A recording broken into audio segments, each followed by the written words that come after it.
Maya stared at her reflection in the bathroom mirror, her hands gripping the cold porcelain sink. The fluorescent light above flickered slightly, casting shadows across her face that made her look older than her 23 years. She could hear her friends laughing in the living room, their voices carrying through the thin apartment walls like echoes of a life she wasn't sure she wanted to live. "Maya, come on! You're missing the best part," Jessica's voice called out, followed by more laughter and the sound of wine glasses clinking together. She took a deep breath and splashed cold water on her face. The reflection staring back at her was tired, uncertain, and filled with a quiet desperation she had been trying to ignore for months. Her dark hair fell in waves around her shoulders, and her brown eyes held a sadness that seemed to grow deeper with each passing day. When she returned to the living room, her three best friends were huddled around Jessica's laptop, their faces glowing in the blue light of the screen. Sarah looked up first, her blonde hair perfectly styled even after a long day at work. She worked in marketing for a tech company and always seemed to have her life together in a way that made Maya feel inadequate. "There you are," Sarah said, patting the empty spot on the couch beside her.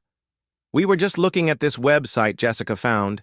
You should really check this out." Maya reluctantly sat down, noting how her friends' expressions had shifted from casual entertainment to something more serious, more focused.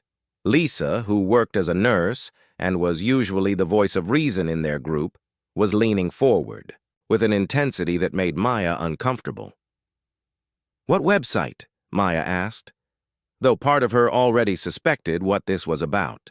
Her friends had been dropping hints for weeks, making suggestions that grew bolder with each girl's night. Jessica turned the laptop toward her, and Maya's stomach dropped. The website was sleek, professional-looking, with photos of attractive women and men in evening wear. The tagline read, "Exclusive companionship for discerning clients," in elegant script across the top.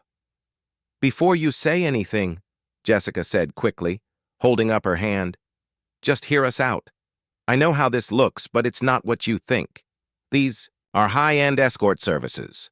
We're talking about dinner dates, business events, social functions. Rich, successful men who just need someone sophisticated to accompany them to important events."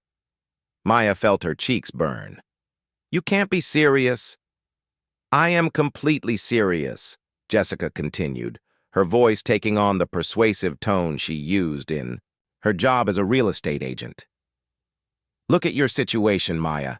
You've been struggling to pay rent for months. Your art isn't selling, and that part-time job at the coffee shop barely covers your groceries. You're talented, you're beautiful, and you're wasting away in that tiny studio apartment." Sarah nodded in agreement. "She's right, Maya. You have everything these agencies look for. You're educated, articulate, and gorgeous. You could make more in one evening than you make in a month at that coffee shop. Plus," Lisa added, her medical training making her voice sound clinical and reassuring, "these agencies do thorough background checks on their clients.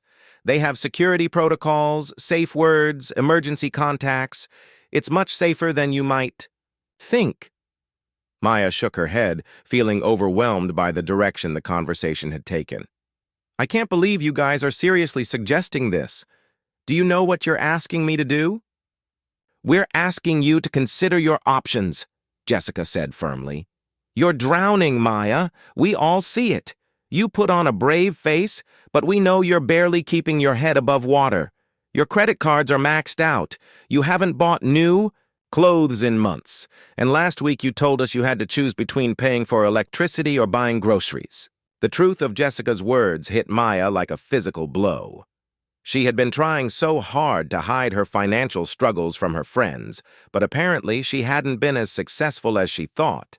The shame of being the only one in their group who couldn't afford to split expensive restaurant bills or contribute equally to weekend trips had been eating away at her for months.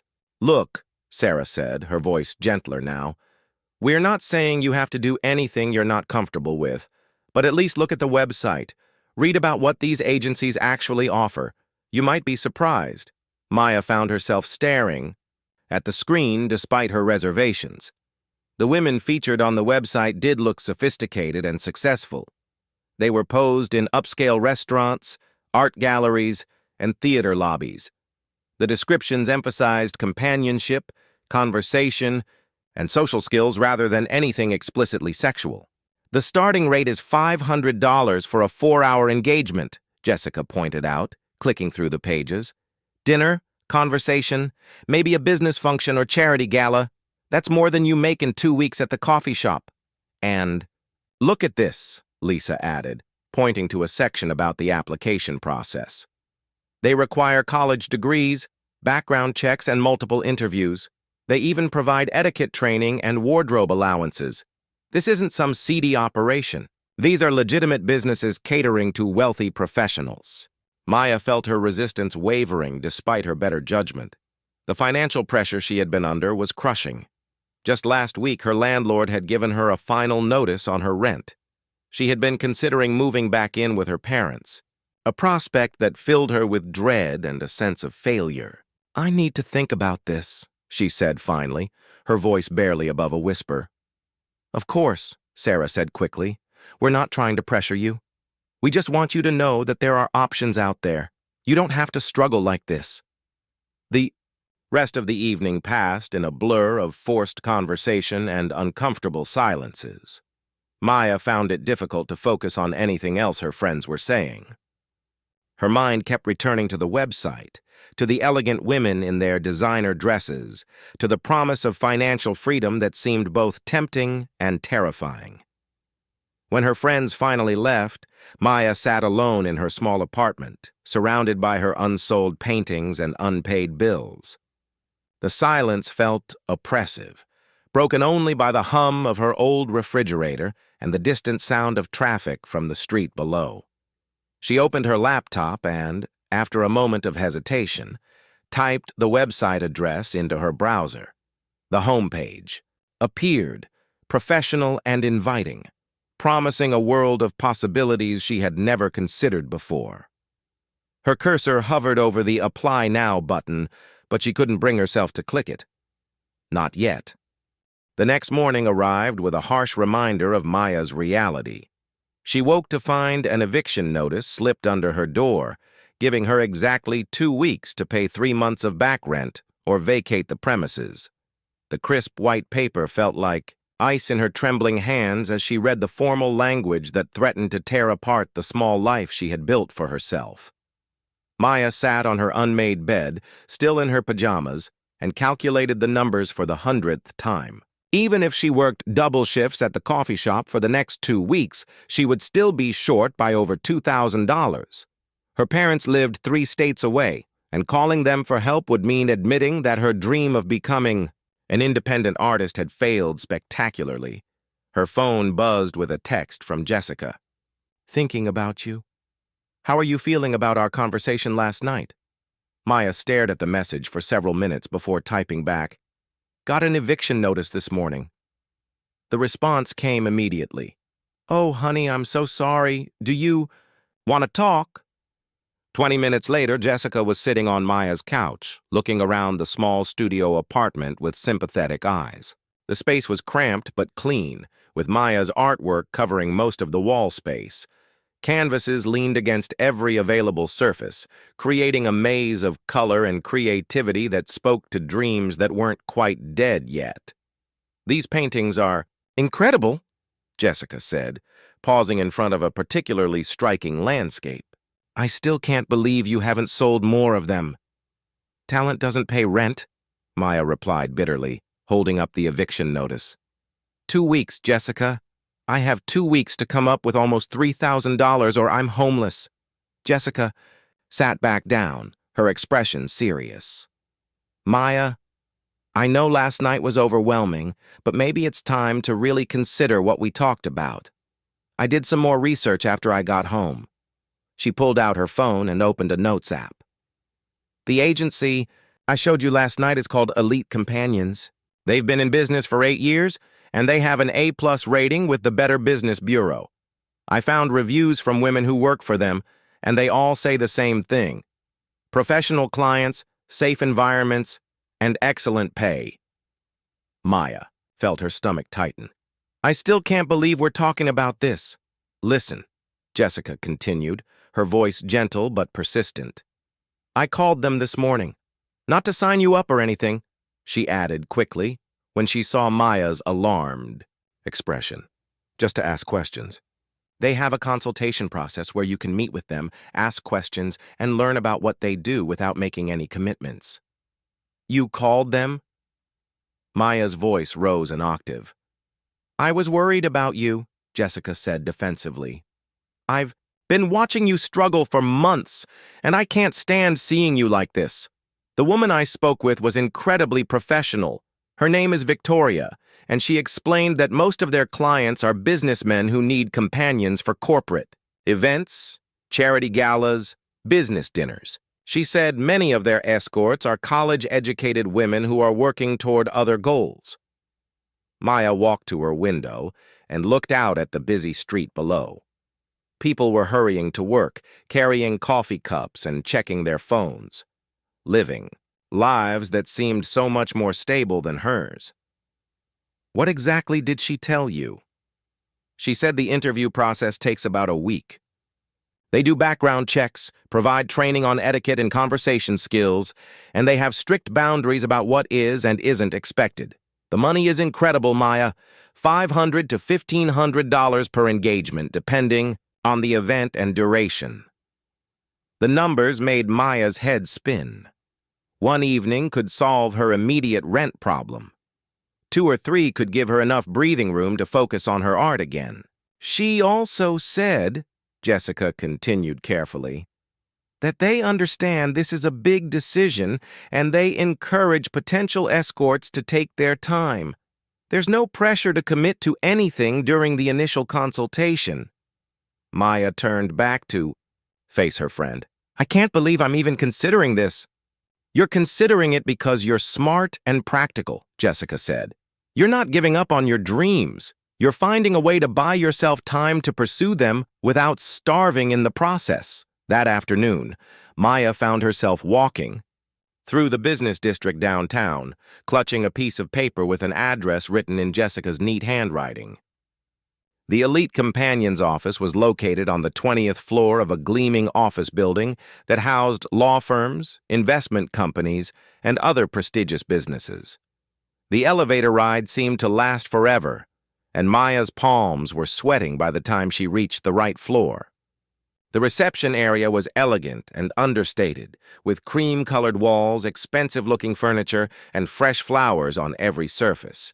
It looked more like a high-end spa than what she had imagined an escort agency would look like. You must be Maya, said a woman approaching from behind the reception desk.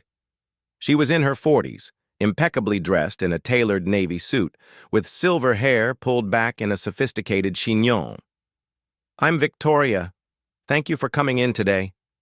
Victoria's handshake was firm and confident, and her smile seemed genuine.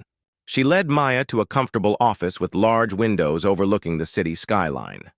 I want you to know, Victoria began, settling into her chair behind a polished mahogany desk, that everything we discussed today is completely confidential, and you're under no obligation to proceed with anything. I believe in informed decisions, so I want to make sure you have all the information you need. Maya nodded, not trusting her voice. First, let me explain what we do here, Victoria continued. Elite Companions provide sophisticated, educated women to accompany successful men to various social and business functions.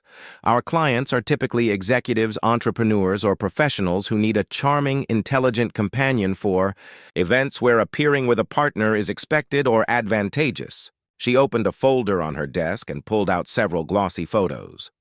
These are some of the types of events our companions attend: corporate galas, charity fundraisers, business dinners, art gallery openings, theater premieres.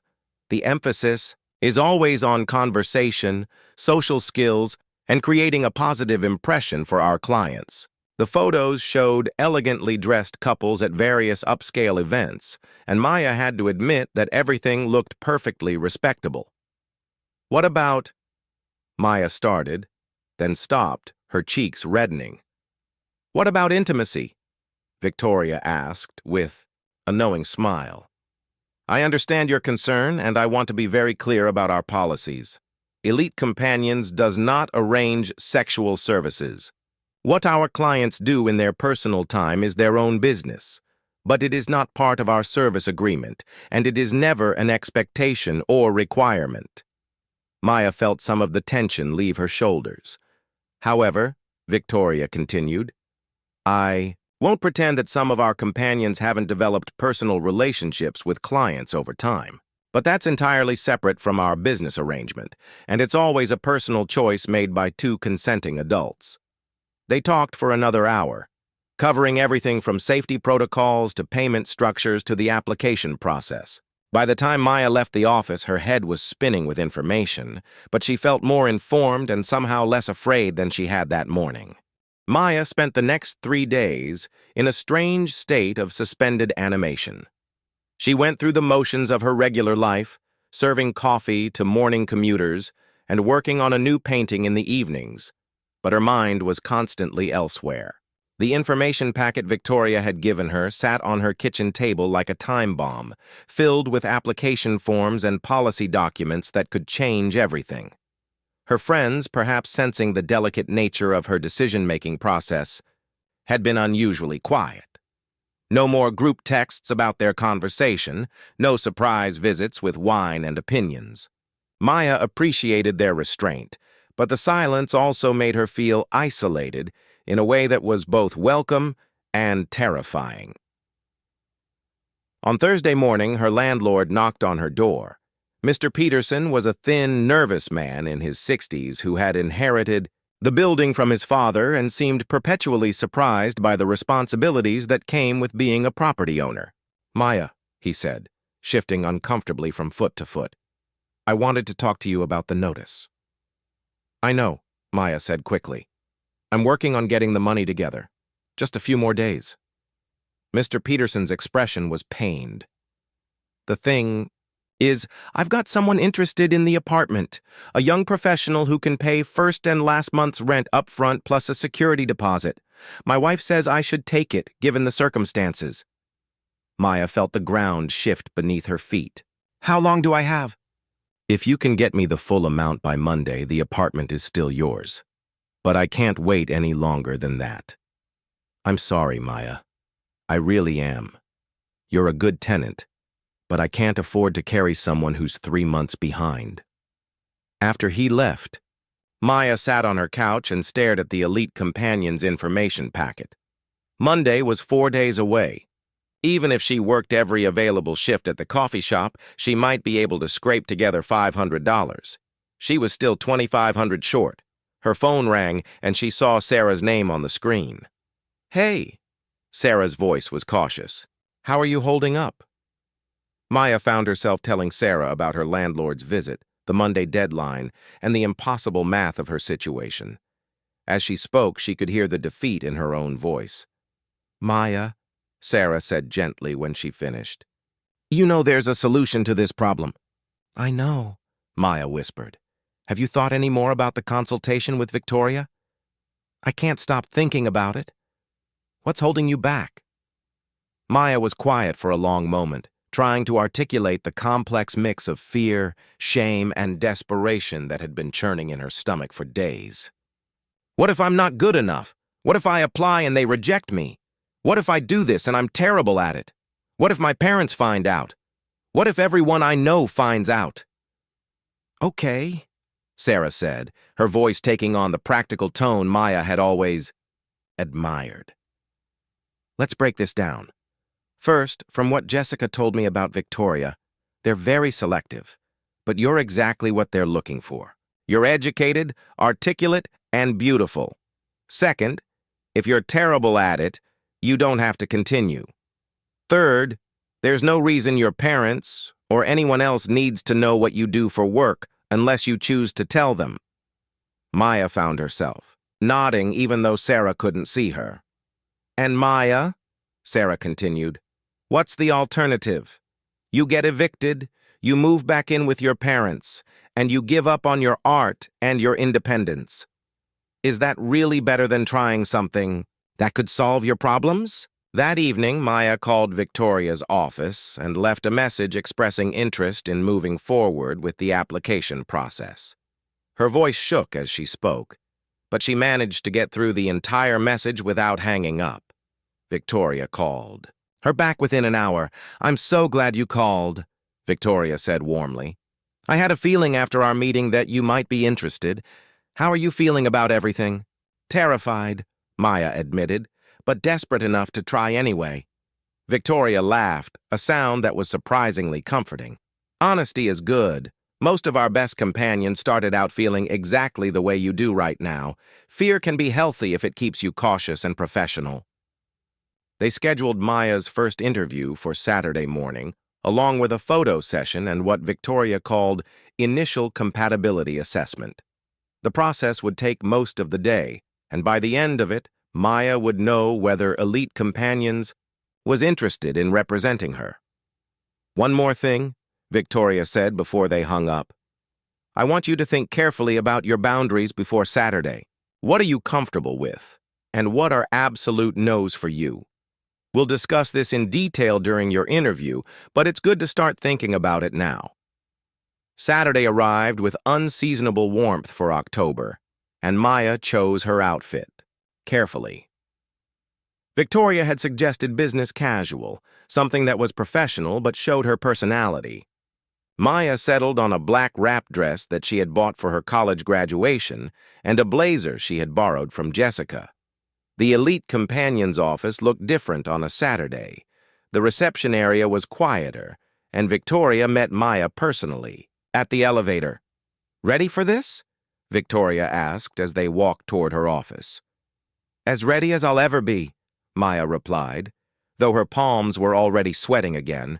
The interview process was more thorough than Maya had expected. Victoria asked detailed questions about her education, her interests, her travel experiences, and her comfort level with various social situations. They discussed everything from wine preferences to current events to Maya's ability to make conversation with strangers. "One of the most important skills for a successful companion," Victoria explained, "is the ability to adapt to different personalities and social environments. Some clients are naturally outgoing and will want you to match their energy. Others are more reserved and need you to help carry the conversation. Some will want to talk about business or current events, while others prefer lighter topics."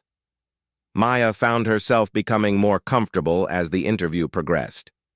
Victoria's questions were thoughtful and respectful, and she seemed genuinely interested in Maya's answers rather than just checking boxes on a form. The photo session was conducted by a professional photographer in a small studio adjacent to Victoria's office. Maya had expected something glamorous or revealing, but the photographer focused on headshots and elegant full-body poses that emphasized her natural beauty without being suggestive. "You have a very classic look," the photographer commented as she worked. "Sophisticated but approachable. That's exactly what our clients are looking for." By the end of the day, Maya felt emotionally drained but oddly hopeful. The process had been professional and respectful, far removed from the seedy stereotypes she had been fighting in her mind. "I'm very impressed with you," Victoria said as they concluded the session. "You have exactly the qualities we look for in our companions: intelligence, beauty, and the ability to connect with people. I'd like to move forward with your application." Maya felt a surge of relief mixed with terror. What happens next? Background check, reference verification, and, assuming everything checks out, we'll start with some training sessions. Etiquette, conversation skills, how to handle different social situations. Then, if you're comfortable, we'll arrange your first assignment. As Maya rode the elevator down to the lobby, she caught her reflection in the polished steel doors. The woman looking back at her was someone she barely recognized, confident, sophisticated, and on the verge of a decision that would change everything. The call came on Sunday evening, just as Maya was stress-eating cereal for dinner and staring at her unpaid bills spread across her coffee table. Victoria's voice was crisp and professional as always, but Maya could hear a note of excitement. Underneath, "Your background check came back clean and your references were glowing," Victoria said. "Particularly your college professor, Dr. Martinez. She spoke very highly of your intelligence and character." Maya felt a flutter of surprise. She had listed Dr. Martinez, her art history professor, as a character reference, but hadn't expected Victoria to actually call her. The thought of her respected mentor unknowingly helping her get approved as an escort made her stomach twist with guilt. "I'd like to schedule your training sessions for this week," Victoria continued. "We can do them in the evenings, so you don't have to miss work at the coffee shop. How does Tuesday and Thursday sound?" "That works," Maya said, though her voice sounded strange and distant to her own ears. "Excellent. And Maya, I have some good news. I already have a potential client in mind for your first assignment. He's one of our regulars, very gentleman, and he has a charity gala this Saturday evening. It would be perfect for your debut." Maya's heart started racing. "This Saturday? That's only 6 days away. I know it seems fast, but the training will prepare you. And Richard is genuinely one of our easiest clients. He's a successful businessman, divorced, no drama. He just needs an elegant companion for social events. The gala is for children's cancer research, so it's a completely respectable event." After they hung up, Maya sat in her dark apartment, lit only by the glow of her laptop screen. She had crossed a line by going through with the application process, but somehow this felt like crossing an even bigger one. She was no longer just considering becoming an escort. She was about to become one. Tuesday's training session took place in a different part of the elite companion's office, in what Victoria called the finishing room. It was decorated like an upscale dining room, complete with crystal glasses, fine china, and multiple sets of silverware that made Maya's head spin. "Etiquette isn't about showing off," explained Helena, the elegant woman Victoria had hired to conduct the training. Helena was in her 50s, with silver hair and the kind of poise that suggested years of high society events. "It's about making others feel comfortable and ensuring that you never become a distraction from your clients' goals." For 2 hours, Helena walked Maya through proper dining etiquette, from which fork to use for the salad course to how to gracefully handle awkward conversation topics. They practiced walking in heels, sitting gracefully in formal wear, and the art of making smooth transitions between conversation topics. "Remember," Helena said as they concluded the session, "your job is to make your client look good. You're there to be charming, intelligent, and engaging, but never to overshadow him or draw negative attention. Think of yourself as the supporting actress, not the star." Thursday's session focused on conversation skills and what Helena called social navigation. Maya learned how to ask the right questions to keep conversations flowing, how to gracefully deflect inappropriate comments, and how to read social cues that would tell her when to be more or less engaged. "One of the most important skills you can develop," Helena explained, "is the ability to make everyone you meet feel like they're the most interesting person in the room. People remember how you made them feel, not necessarily what you said. I practiced different scenarios: cocktail party small talk, business dinner conversations, and how to handle situations where other guests might make assumptions about her relationship with her client. If anyone asks directly about your relationship, Helena instructed, keep it simple and vague. We're friends or Richard invited me is usually sufficient. Don't over-explain or volunteer information. By Friday evening, Maya felt as prepared as she could be for her first assignment. Victoria had arranged for her to borrow a dress from Elite Companion's wardrobe collection, a stunning navy blue gown that fit her perfectly and probably cost more than Maya's monthly rent. Richard will pick you up at 7 tomorrow evening, Victoria explained during their final briefing. The gala starts at 8, dinner at 9, and it should be over by midnight. He's been briefed about this being your first assignment, so he'll be especially considerate. What do I need to know about him? Maya asked, trying to keep her voice steady. Richard Morrison, 52 years old, owns a successful construction company. He's been widowed for 3 years and attends a lot of charity events for business. Networking. He's quiet but kind, and he tips very well. The only thing to remember is that he's still grieving his wife in some ways, so he appreciates companions who are warm but not overly familiar. Maya spent Saturday afternoon getting ready, with the kind of attention to detail she had never applied to her appearance before. She got her hair done at a salon Jessica had recommended, had her nails professionally manicured, and spent an hour on makeup that looked natural but flawless. When she looked at herself in the mirror at 6:30, she barely recognized the woman, staring back. The navy gown hugged her curves perfectly. Her hair was styled in an elegant updo, and the subtle jewelry Victoria had lent her completed the look of sophisticated elegance. Richard arrived precisely at 7, and Maya's first impression was one of relief. He was exactly as Victoria had described, a distinguished-looking man with graying hair and kind eyes, wearing an expensive but understated tuxedo. When she opened the door, his smile was genuine and approving, but not lecherous. "Maya," he said, extending his arm, "you look absolutely stunning. Are you ready for this?" The charity gala was held at the city's most prestigious hotel, in a ballroom that took Maya's breath away. Crystal chandeliers cast warm light over hundreds of elegantly dressed guests, and she could see why someone like Richard would want a companion for such an event. The social dynamics were complex, with business networking happening alongside charitable fundraising and social posturing. Richard proved to be an ideal first client. He introduced her simply as Maya, kept her wine glass full, and included her, naturally, in conversations without putting her on the spot. When other guests asked about her background, he smoothly redirected the conversation before she had to navigate any awkward questions. "You're doing beautifully," he murmured to her during a quiet moment as they waited for dinner to be served. "I can't believe this is your first time."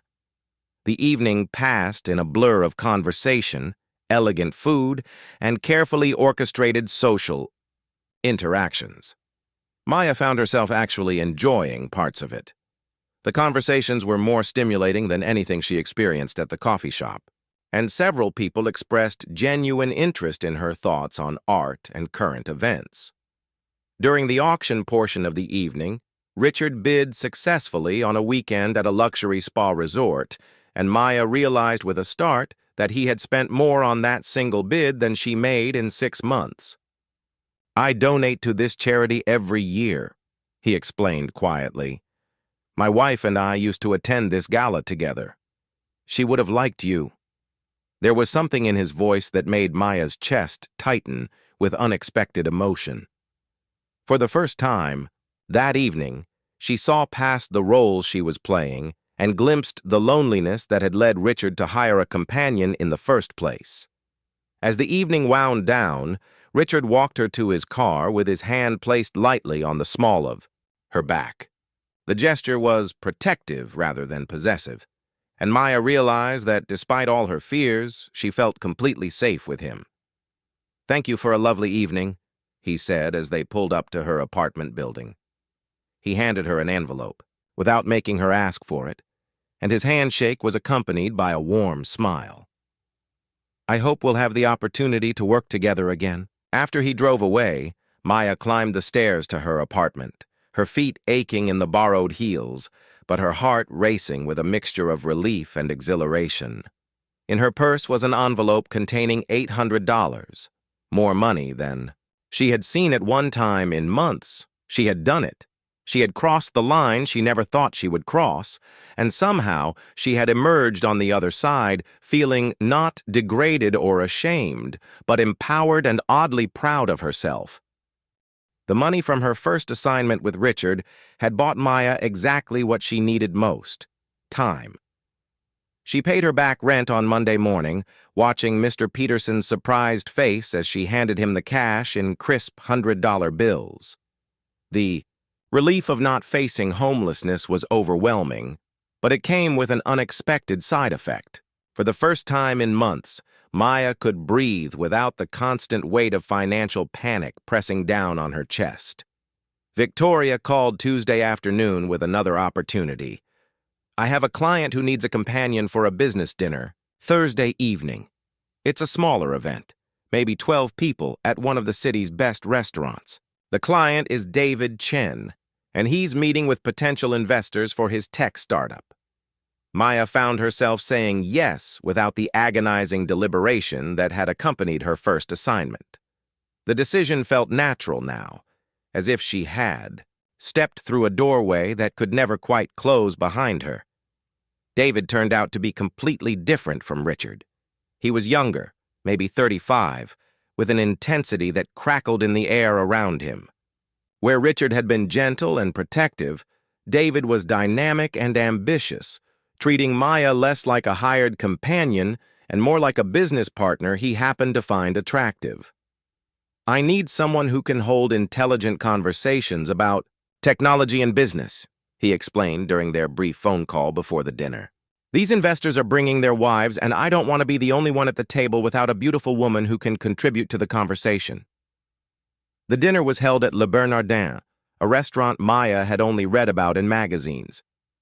The other couples at the table were clearly wealthy and accomplished, and Maya found herself drawing on not just Helena's etiquette training, but her college education and natural intelligence to hold her own in conversations about market trends, startup valuations, and emerging technologies. "Maya has some fascinating insights into how art markets parallel tech investment bubbles," David said at one point, and Maya realized he had been listening carefully to something she had mentioned earlier about her struggles as an artist trying to understand market dynamics. By the end of the evening, David's investors seemed impressed not just with his business plan, but with his choice of companion. As they said their goodbyes, Maya overheard one of the wives telling her husband that David clearly had excellent judgment in all areas of his life. "You were incredible tonight," David said as they waited for the valet to bring his car around. "I mean it. You weren't just beautiful arm candy. You actually contributed to the conversation in ways that helped me close the deal." The envelope he handed her contained $1,000 along with his personal business card. "I'm going to need a companion for several more investor meetings over the next few weeks. Would you be interested in an exclusive arrangement?" Maya took the card, feeling another boundary dissolve. She was no longer just occasionally escorting men to events. She was developing professional relationships, building a reputation, becoming someone whose services were valued and sought after. Over the next month, Maya found herself living a double life that was both exhilarating and exhausting. During the day, she continued working at the coffee shop, serving lattes to rushed commuters and pretending her biggest concerns were inventory counts and customer complaints. But several evenings each week, she transformed into someone else, entirely. An elegant, sophisticated woman who moved confidently through the highest levels of the city's social and business circles. She accompanied Richard to 2 more charity events, developing a comfortable rapport with him that felt almost like genuine friendship. She worked with David at 3 more investor dinners, watching him successfully raise $2 million in funding, while she played the role of the accomplished girlfriend who made him look stable and mature. Victoria introduced her to other clients as well. There was James, a prominent lawyer who needed a companion for his law firm's annual gala. There was Michael, a real estate developer who took her to the opening of a new luxury hotel he had built. Each assignment taught her something new about navigating these rarefied social environments, and each one paid her more money than she had ever dreamed of earning. The financial transformation was dramatic. Maya paid off her credit cards, bought herself a wardrobe of elegant dresses. The money from her first assignment with Richard had bought Maya exactly what she needed most: time.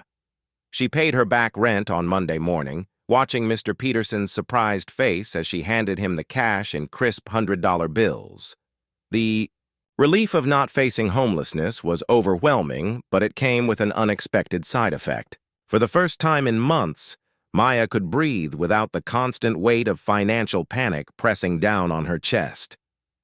Victoria called Tuesday afternoon with another opportunity. "I have a client who needs a companion for a business dinner." Thursday evening. It's a smaller event, maybe 12 people, at one of the city's best restaurants. The client is David Chen, and he's meeting with potential investors for his tech startup.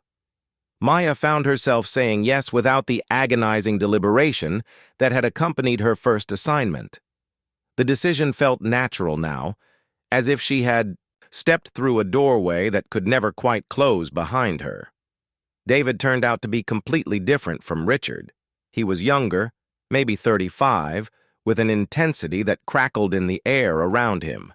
Where Richard had been gentle and protective, David was dynamic and ambitious, treating Maya less like a hired companion and more like a business partner he happened to find attractive. "I need someone who can hold intelligent conversations about technology and business," he explained during their brief phone call before the dinner. "These investors are bringing their wives, and I don't want to be the only one at the table without a beautiful woman who can contribute to the conversation."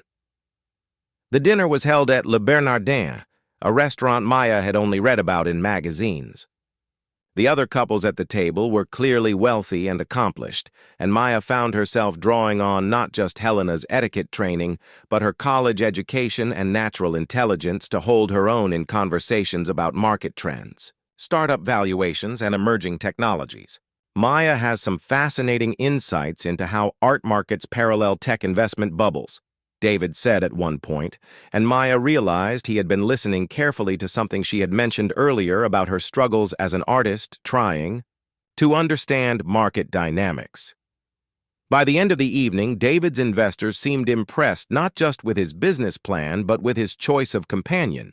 As they said their goodbyes, Maya overheard one of the wives telling her husband that David clearly had excellent judgment in all areas of his life. "You were incredible tonight," David said as they waited for the valet to bring his car around. "I mean it. You weren't just beautiful arm candy. You actually contributed to the conversation in ways that helped me close the deal." The envelope he handed her contained $1,000, along with his personal business card. "I'm going to need a companion for several more investor meetings over the next few weeks. Would you be interested in an exclusive arrangement?" Maya took the card, feeling another boundary dissolve. She was no longer just occasionally escorting men to events. She was developing professional relationships, building a reputation, becoming someone whose services were valued and sought after.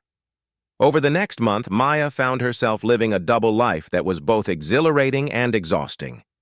During the day, she continued working at the coffee shop, serving lattes to rushed commuters and pretending her biggest concerns were inventory counts and customer complaints. But several evenings each week, she transformed into someone else, entirely. An elegant, sophisticated woman who moved confidently through the highest levels of the city's social and business circles. She accompanied Richard to 2 more charity events, developing a comfortable rapport with him that felt almost like genuine friendship. She worked with David at 3 more investor dinners, watching him successfully raise $2 million in funding, while she played the role of the accomplished girlfriend who made him look stable and mature. Victoria introduced her to other clients as well. There was James, a prominent lawyer who needed a companion for his law firm's annual gala. There was Michael, a real estate developer who took her to the opening of a new luxury hotel he had built. Each assignment taught her something new about navigating these rarefied social environments, and each one paid her more money than she had ever dreamed of earning. The financial transformation was dramatic. Maya paid off her credit cards, bought herself a wardrobe of elegant dresses and professional attire, and for the first time in her adult life had a substantial savings account. She upgraded her art supplies, bought a new easel, and even rented a small studio space where she could paint without the cramped constraints of her apartment. But the changes weren't just financial. Maya found herself becoming more confident in social situations, more articulate in conversations, more aware of how she presented herself to the world. The shy, struggling artist who had once felt intimidated by expensive restaurants and formal events was disappearing, replaced by someone who could hold her own in any social situation. Her friends noticed the changes but attributed them to her. Mysterious new consulting work that Maya had invented to explain her improved circumstances. Jessica was thrilled that Maya seemed to have found financial stability, Sarah admired her new confidence, and Lisa was simply happy to see her friend looking healthy and less stressed. "You're glowing," Jessica commented during one of their weekly dinners. "This new job is really working out for you." Maya smiled and changed the subject, but inside she felt the weight of her deception. She was making more money in a week than her friends made in a month, attending events at venues they could never afford to visit, and wearing clothes that cost more than their monthly salaries. The gap between her secret life and her public one was widening every day. The first real complication came 6 weeks into her new career. Maya was at a gallery opening with Thomas, a successful art dealer who was one of her newer clients, when she spotted a familiar face across the crowded room. Dr. Martinez, her former art history professor, was examining a sculpture near the entrance, wine glass in hand, and deep in conversation with another professor Maya recognized from her college days. Maya felt her blood turn to ice.